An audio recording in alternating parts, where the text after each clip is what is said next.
Look at the picture. See the skull. Visible Frankenstein controls. The Brain Thoughts broadcasting radio. The Frankenstein earphone radio. The latest new skull reforming to contain all Frankenstein controls. All right, you guys. I know finances have been tight, at least for me personally. So that's why I made a little bit of a change. Without consulting either of you, I sold us to Sinclair Broadcast Group. Oh, good. That's right, the Orwellian shadow conservative think tank, who are eagerly buying up any and all media outlets in America. We are now their intellectual property. Oh, good. Oh, boy. In line with that, of course, I now have to read a script they've provided. Now, it's not quite like the one you're all probably immediately thinking of. After all the flack they received last week, they've changed their approach a little. Have you guys heard what I'm talking about? Are you familiar? No. I don't think so. So, Sinclair Broadcast Group is a real telecom giant, conglomerate, or I forget what the term for that type of... Is it the thing where it's like all these local news? Yes. Yeah. Okay, I know what you're talking about. Yeah, they're buying up all these local news, big and small news outlets, like throughout the country, and they're making them read this script about like fake news and people, how a lot of what the media pushes nowadays is biased and not fact checked, and we're dedicated to balanced journalism, but really that's heavily slanted in one direction. Yeah. And it's just a frightening Orwellian power grab in the new unregulated frontier of telecom communication. Well, I sold us to those guys. Oh, good. Thank you. And so they provided me with a script to read, and the script that everyone in the viral video that Ada was just talking about. So someone compiled all of these anchors reading the same script. Oh. And it's like nationwide. And they put them all together, and it's like a crowd doing a group chant. It's terrifying. Ooh. And Oh, God. well, they got a lot of flack for that script, so they changed it up a little bit. They want to, I guess, appeal more to the youths. Ah, and yes, their they want to get familiarity. in with the hello fellow kids. Yes, and they want to take a a more gentle, less, cult chant approach. So they provided me with a script that they hope, will address people and more explain what they're about. Read it, you conservative sycophant! I'm getting there. They want to reassure people that their main ideology aligns with traditional American values that we all treasure, and that nobody needs to worry about them becoming a propaganda monster for the party of neo-4chan conservatives. So here is the new script. I'm going to fill my contractual obligation here. We here at the Sinclair family of networks want only one thing: to protect the frail and flickering flame of truth from the buffeting winds of agenda-driven fake news. So many people want to lie to you, America.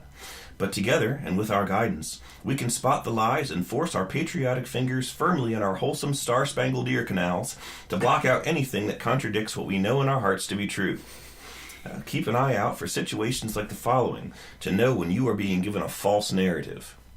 Sometimes you might see a story on social media which is never ever fact-checked, nor can it be, like somebody suggesting that red-blooded American patriotism does not need to be defined by prideful possession of a threshold for aggression and tribalism that surpasses one's intellectual capacity.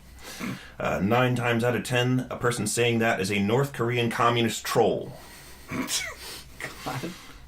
Or maybe a beloved entertainer takes advantage of their platform to push an anti-American message. For example, maybe John Oliver might claim he has an exclusive interview with Boris Epstein, only instead it's Josh Gad imitating him in the most annoying voice he can summon while doing wild but canonically accurate lightsaber katas with a double-sided dildo.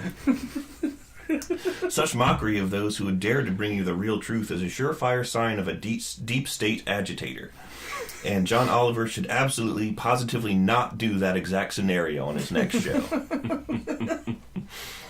Anyhow, it's dangerous out there, America.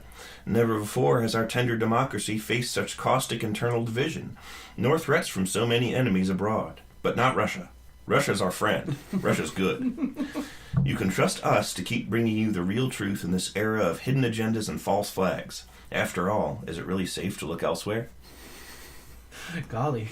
That's good. That's a good fun. Yep.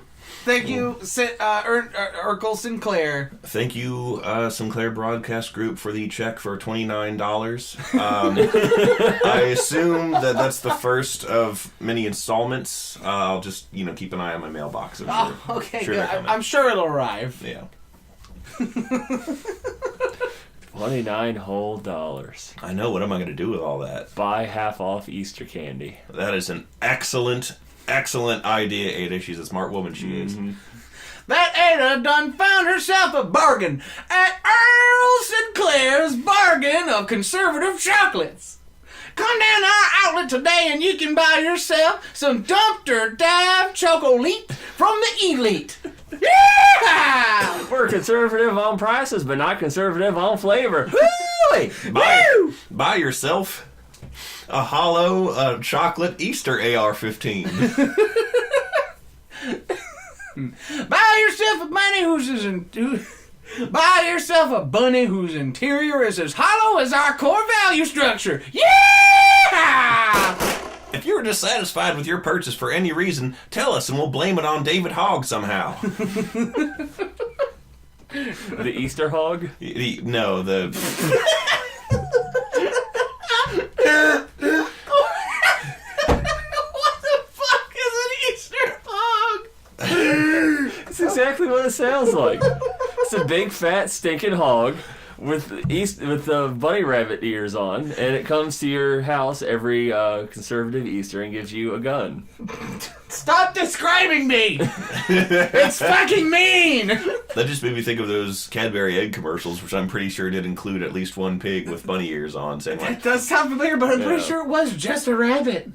that's not... Well, there was all these, like, that's not the Cadbury egg. Oh, you're right. Okay, yeah. There were, like, auditions to be who could be the Easter Beauty. Yeah. And give us the delicious British jizz eggs that we cherish each and every year, and we buy, like, 50 of them, because, like, oh, they only sell them at Easter! And then, like, it's June, and you go to Sheetz, and there it is in front of the counter, and you're like, no. That's not the Easter Bunny, it's Dennis Rodman wearing a dress made out of drapes. Well, I think the Easter Rodman is beautiful. He would dye his hair to look like an Easter egg. So that's why he does it. That's right. Now you all know the secret. Every time now you see the old NBA footage, you'll know that it was just the Easter Rodman at his best, hopping about. He thought the basketball was a egg, and he thought the basket, was a basket. Was an Easter basket. Easter basketball is, he just dunks it, like, straight into a nest of, like, that green plastic. I was about to say, he just goes in for a slam dunky dunk, and then, like, he jams it into the basket, and then just all that green plastic grass flies everywhere. Fun fact, Dennis Rodman does leave a trail of that green tinsel wherever he goes. And that is an actual fact about the man. Well, I do, He too. can't turn it off. He tries. I do, too. It's a condition. Yeah, you manage it with ointment.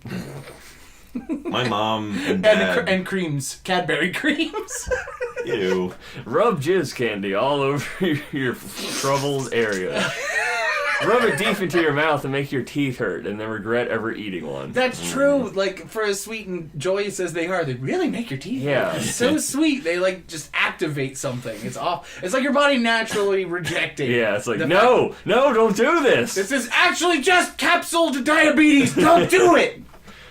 And you don't listen to your teeth. Mm-hmm. Next thing Nobody you know, Next thing you know, the Easter Rodman stole your feet. Not your shoes. No, your feet. Welcome to Frankenstein Control, home of the most tasteful diabetes jokes. I'm your host, Wilfred Brimley's illegitimate son, Taylor Russell. To my left, as one does, is Ada Ship. Mm-hmm. In a school play, I played the very concept of insulin. It was actually a pro-diabetes play back from before we knew that was a bad thing. And everyone thought it was a good thing. It was trying to promote it. Like, get diabetes now. Look at the insulin boy. Well, they were trying to, like push kids onto candy so that they would say no to drugs. Ah, okay. It was the heyday of D.A.R.E, Yeah. Speaking of, the grand poobah of D.A.R.E himself, Beer Eye, right in front of me. How you doing? I'm B.R.E. I dared to use alcohol and drugs. And I can't say it worked out for me very well. You did have a hilarious problem. I did have a hilarious problem. We're not going to talk about that, though. We are going to talk about how when I was like 9 years old, we had D.A.R.E. in school, and they made us read a really depressing like children's book with like illustrated pictures about a caterpillar who did drugs. It was a straight up. It's a huge problem. Don't make fun of it. Was it a caterpillar? Was it a caterpillar who smoked too much weed, and that's why the very hungry caterpillar was very hungry? It's the prequel to the very high and the very hungry caterpillar. The very hungry caterpillar got back into his van and put on some Jerry Garcia while eating Cherry Garcia. No, it was a caterpillar. He was an insect with others of his kind who apparently had access to crack cocaine. I don't remember anything about a seedy underbelly of Caterpillar Town wherein they procured the contraband. Well, just think of the size of them. One rock falls from some dealer's pocket, and suddenly the entire population is getting screwballed. Mm-hmm. But anyhow, and like because he did drugs all the time and got addicted to them, when everybody else transformed into butterflies and flew away, he formed into like a malformed one that was all fucked up and had, undeveloped wings and like couldn't join his friends, and they all left him, and he presumably starved to death. Oh my god. And I was like, I'm 9. and this was a class mandated activity that we had to do. Oh my god. Yeah, and oh god. Oh my god. Disturbing, awry, exorbitantly. Later on in that same class, we had to like invent some kind of animal and draw it, and it had to like have a combined features of a bunch of other animals, and I snuck it. I like very small, but like still on the thing. I snuck a ball sack onto it, specifically so that I hoped that when it got sent home, I could show my dad and he would laugh.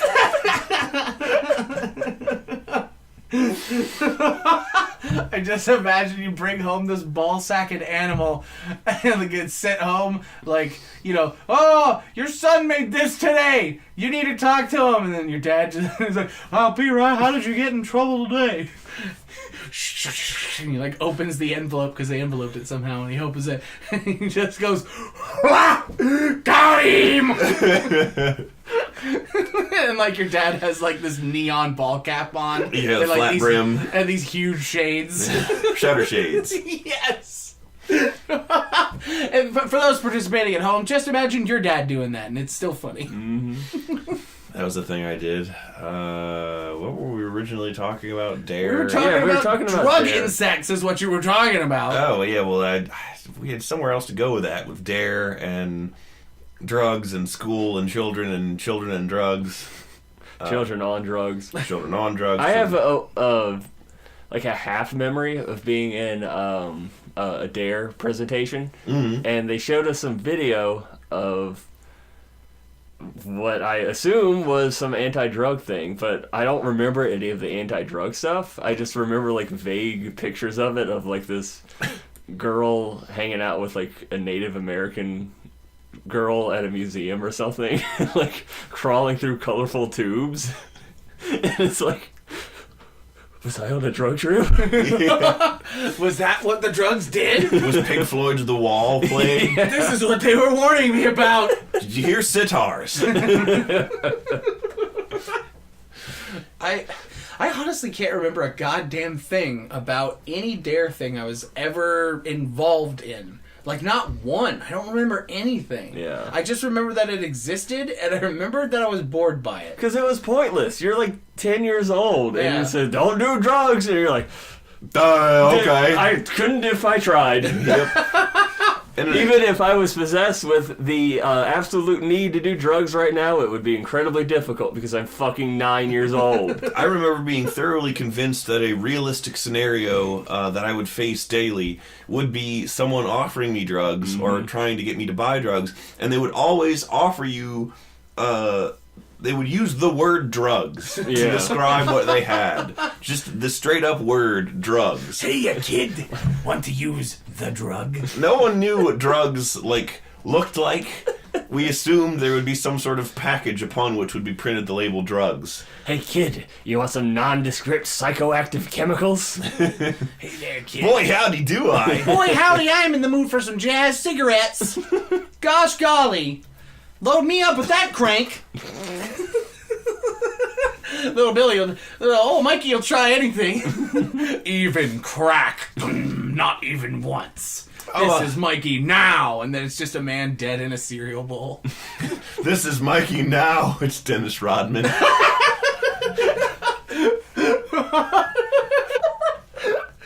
Oh my god. I remember what I was going to say originally about Easter was that when I was... Oh my god, that's what we were talking about. When I was also a child, I didn't understand religious iconography or lessons very well because I didn't pay attention to them because I didn't care. There was a brief period of time before I was too old to really think about this and realize, oh, they're just celebrating different events in his life. I was like, wait a minute, wait. So you're telling me that Jesus was born at Christmas and killed 3 months later? The young mind works in mysterious ways. He did not live very long. I assume he turned into a grown-up through some sort of advanced aging his deific bloodline bestowed upon him. Like you had no concept of the very idea that a time skip had occurred. Yeah. Like, that seems stupid. They weren't wasting any time back then. I guess that's because, I don't know, they were Romans with swords and guys killing people with jawbones everywhere. Well, yeah, everybody died quicker back then. By 30, we were considered an old man. Yep. Which is apparently, like, bullshit. Like, the more you look into it, like, the existence of a 70-year-old person back then was not unheard of. Yeah. The reason that whole lie persists, they're like, oh yeah, the average age was like 30, and that's because so many people died so many people died as children. So like when you have someone that's living to 70 and then someone that dies when they're 1 year old, then like fucks up the average. Yeah, the average is 35. Yeah. It's like that doesn't mean that everyone was only living to 35. That just means a lot of people died young. Yeah, what is the median age? Yeah, exactly. Let's go with that one. What's the median age? It's 35. Shit! Well, you gotta remember there was all those dinosaurs around back in Bible times, eating people right and left, and then hiding their bones in the earth to, confuse devil-worshipping scientists in 2,000 years from that point. Yeah, no, Jesus had to tame all of them. I've seen it. I've seen the picture of Jesus riding on a T-Rex, and it's pretty fucking awesome. Yeah, Jesus rode in a race to find all the parts of himself so he can get superpowers. And turn himself into a dinosaur. That's a JoJo's reference, isn't it? It absolutely is. And I'm so glad you got that. You never even heard of that. I've seen a JoJo's panel where it says, they've all been turned into dinosaurs. And it's just been like, yep, you read that correctly. That's what happens in this manga. That is definitely not called JoJo's Normal Ass Makes Sense Adventure. In part 6, I believe, there's a stand user whose stand makes rainbows that, if you look at them, hypnotizes your DNA into being a snail, so you turn into a snail. How the hell do you hypnotize DNA? Do you really think I have an answer for that? Do you think Araki has an answer for that? Araki is the creator of JoJo's Bizarre Adventure, a manga that takes place in many parts of the world over many years. Rocky's also bad at drawing dogs. Yeah, if you don't like JoJo's, whatever, look up Hirohiko Araki can't draw dogs on Google. Give yourself a little treat. You'll see some funny dogs. Speaking of, we got a letter addressed to a previous tenant of our apartment. Hirohiko Araki. No, the letter is addressed to JoJo. Wow! And Melissa and I are scared to open it. This is the work of an enemy stand. You're gonna open the envelope and a gun's gonna point at you from inside. It's a whole horse! We were watching JoJo's, and it was the episode with the guy whose stand is a car, and they defeat him. They defeat him, and they don't kill him, and they just like tie him up. Yeah. And I was like, you mercilessly killed that monkey for less. Hey man, that monkey was peeping on little girls. Yeah. You fucked that monkey up. Rape Ape needed to die. Oh my god, anybody who has not watched this show, I apologize. This must seem like the most inane conversation. Trust us, it's a fun show. You should watch it. It's wild, wacky, and wonderful. Kind of like West Virginia, but with a lot less meth. And a lot less airplane glue. Meth isn't their problem in West Virginia. It's opioids. Clearly, they should have attended more D.A.R.E. What the fuck is going on? They should have listened to the D.A.R.E. lion, the furry icon. I remember the D.A.R.E. lion. What? I need to look this up. There was the D.A.R.E. lion. What the fuck is a D.A.R.E. lion? He was the D.A.R.E. lion. What is Neil Joseph's D.A.R.E. lion? Anthropomorphic lion mascot of D.A.R.E. Oh my god, I need to see I remember this. that contemporary. He was somebody's persona. Yeah. Oh god, let me see. He was Dennis Rodman's Oh! persona. No, I've seen worse. I've seen worse personas. No, he's just... We weren't really suggesting him as somebody's persona that he was awful. He was just an extant concept we remember from that period of time. Actually, the more I'm scrolling through, the more I'm kind of... The sexier it's getting? Yeah. Actually, to be perfectly honest, he's getting a little charming. The more MS Painty and DeviantArty he was beginning to look. That's good. That's some good shit. That's some good-ass lion. Was he, like... lifting up his D.A.R.E. t-shirt to reveal abs. To reveal his... Lion abs. To reveal his D.A.R.E. Labs. Good looking at the D.A.R.E. line. I can't stop! You furry. Take his phone away. Yeah, I remember the D.A.R.E. lion and Benny were common people that were all around. People, I referred to them as people. They were common cartoon characters that were plastered on posters around our various schools. Benny? Benny Oh, was, Benny the recycling bin? Yes. He was like an anthro-superhero, Kate. So how anthro was he? Not really. Okay. It was literally just like... A bin with a face. A bin with a face, and possibly, if I'm not remembering this correctly, like Mickey Mouse-esque gloved hands and sneakers. On like rubber hose arms and legs? Exactly. Okay. Because like, you can run a fine gamut when you say... This thing is anthropomorphized from, like, I have placed a face on this. The beer can has a penis and a fully erect, and a fully formed, and a fully erect scrotum. Yeah. If your scrotum is erect for more than 4 hours, call the fucking FBI. Why would you call the FBI? What are they going to do about it? Because that's some alien shit right there. What I was going to say was Benny was on these posters and they would say, like, Benny says, and there would be tips about recycling. And Steven, I'm almost positive I've told this story before, he would read one of them, he would point to one of them, and he would just say, Benny says, more men. And he would provide no explanation. He would just say... like those 4 words, and that would be the entirety of it, and then he would be finished.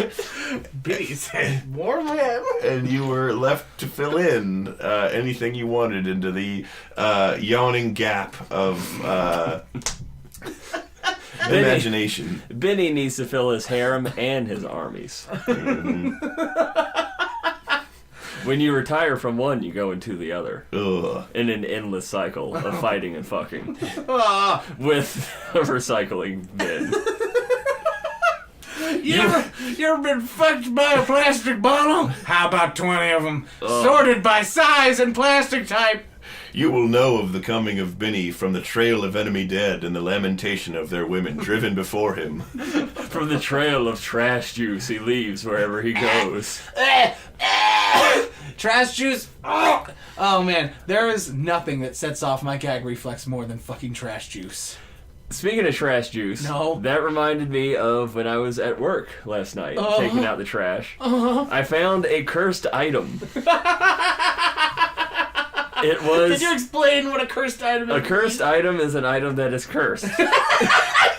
You're not helping.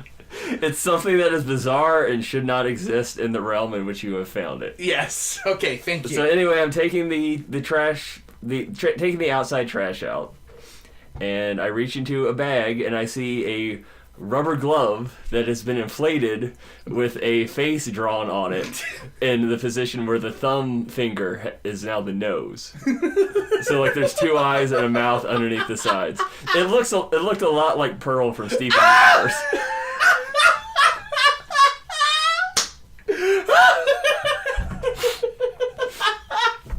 Oh, were the other fingers like a mohawk? Yeah. Yes! I pulled it out of the garbage, started laughing, said, "What the fuck?" to myself, and then I felt like I was going to die. Wait, what? Because it was cursed! I passed into another realm, and I experienced something I wasn't supposed to, and now it's going to come back for me. Oh, my God. The crawling glove. Mm-hmm. Oh, that's way better than trash juice. That's a good time. Slash curse time. Mm-hmm. Bad time, curse time. Bad time, curse time. And now we're cursed because we said it in unison. Yeah. Well, this is a gross-ass, trashy, cursy, druggy Dennis Rodman-y time. But I had a good time. I had a good time with Dennis Rodman. Did you dare to have a good time?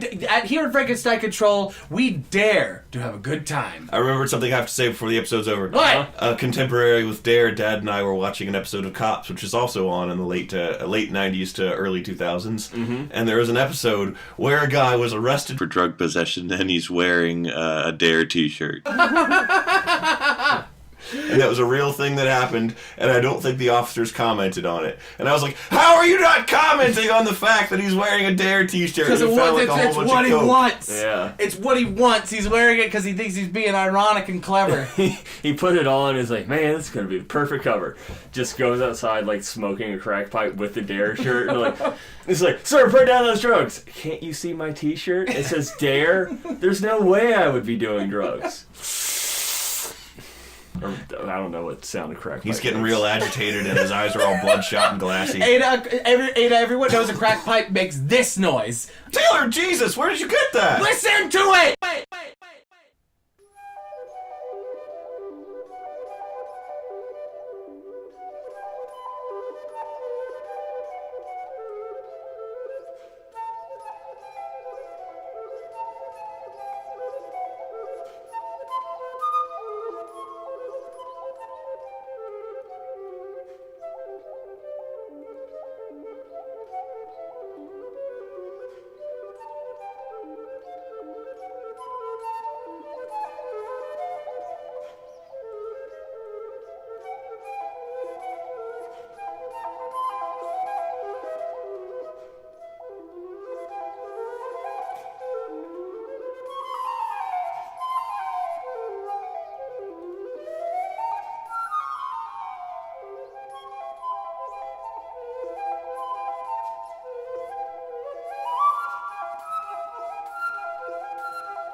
The entire universe.